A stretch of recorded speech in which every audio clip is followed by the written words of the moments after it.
Hello dear friends, आज आपके लिए एक नया टॉपिक लेकर आए हैं। दूरी और विस्थापन में अंतर, डिस्टेंस एंड डिस्प्लेसमेंट, यानी कि दूरी क्या है और विस्थापन क्या है।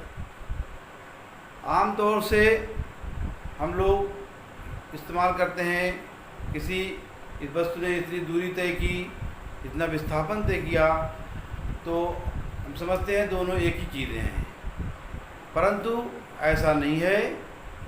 दूरी एक अदिश राशि है, यानी कि दूरी किसी भी दिशा में पिंड द्वारा तय की जा सकती है और इसकी कोई भी दिशा नहीं होती है।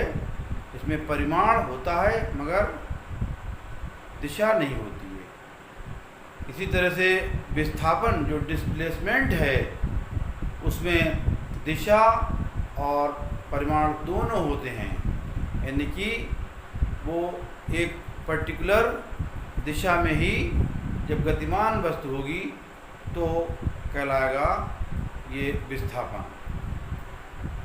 तो दूरी क्या है? दूरी एक गतिमान वस्तु द्वारा किसी पथ पर की तय की गई लंबाई, यानी किसी कोई बिंदु है,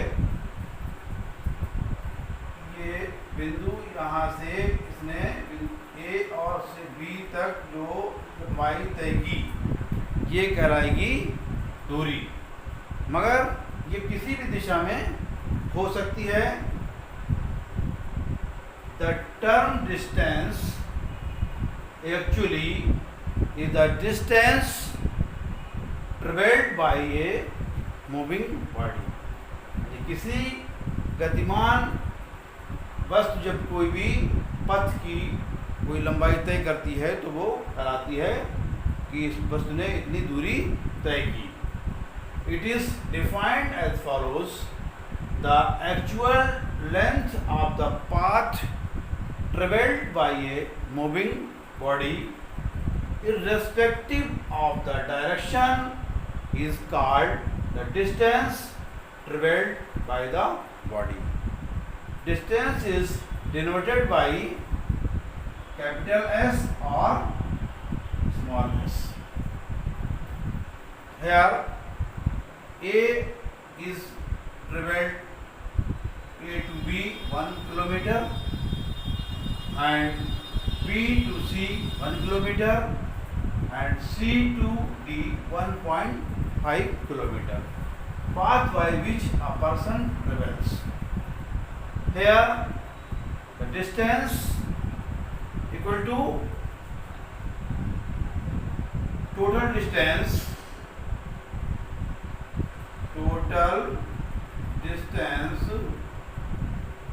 equal to A plus B plus C. Here 1 kilometer equal to 1 plus 1 plus 1.5 equal to 1 to 3.5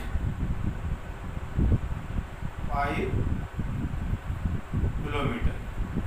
The path by which a person travels is 3.5 kilometer. This is the distance.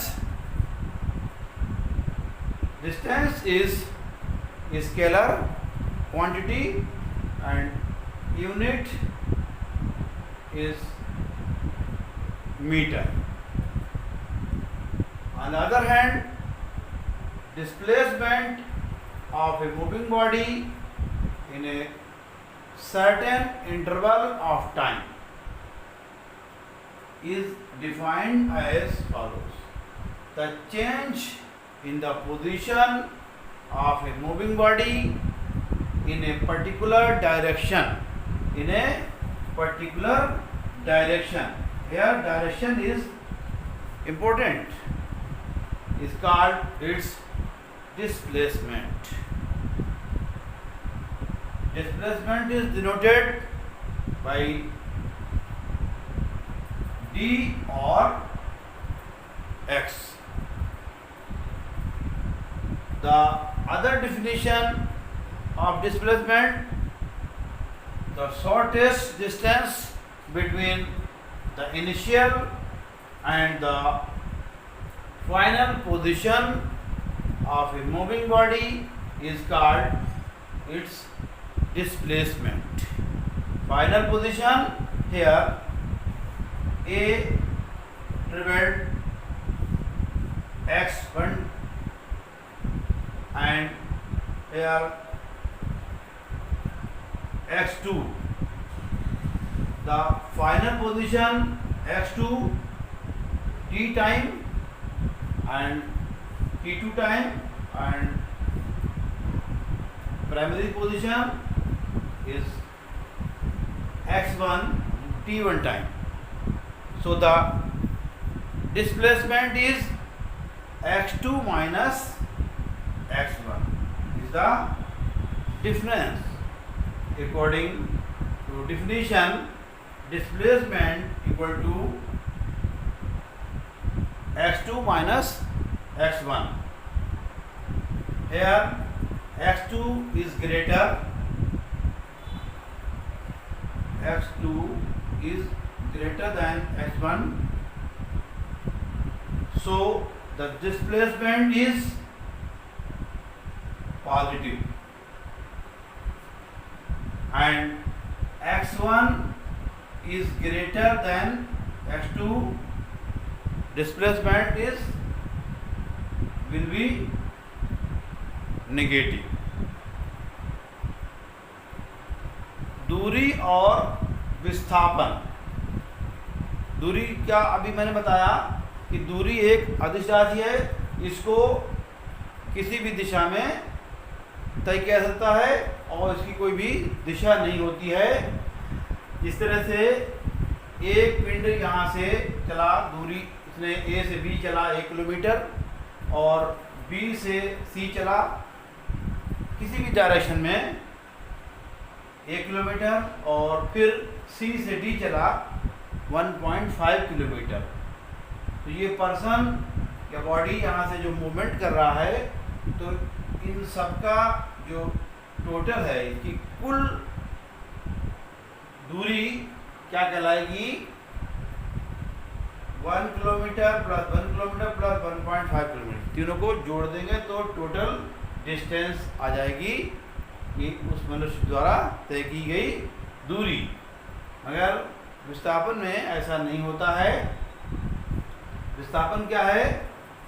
जो इसमें एक दिशा में कोई भी वस्तु जब मूवमेंट करेगी तो एक दिशा में मूवमेंट करेगी. जैसे ये वस्तु दिशा में मूवमेंट कर रही है, यहाँ से यहाँ और फिर यहाँ से यहाँ.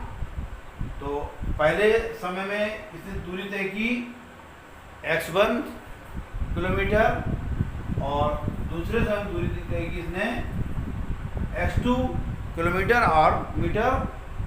तो इन दोनों का जो यहाँ से डिफरेंस जो आएगा x2 माइनस x1, ये कहलाएगा विस्थापन.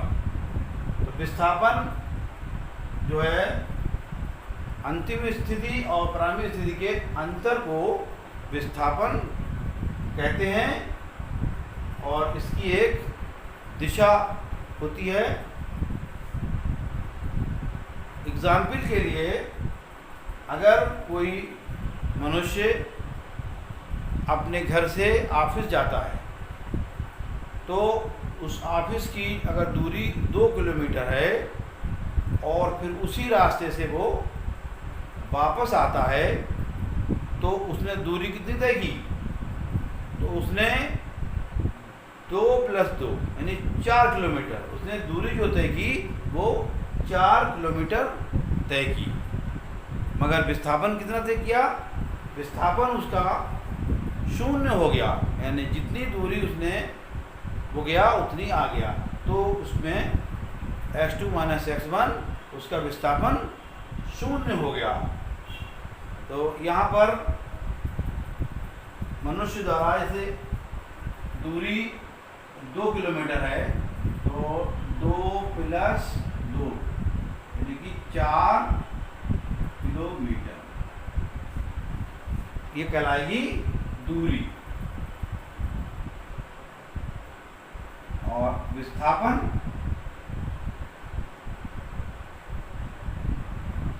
क्या होगा, 2 - 2 = 0, यानी विस्थापन उसका 0 हो गया। Thank you.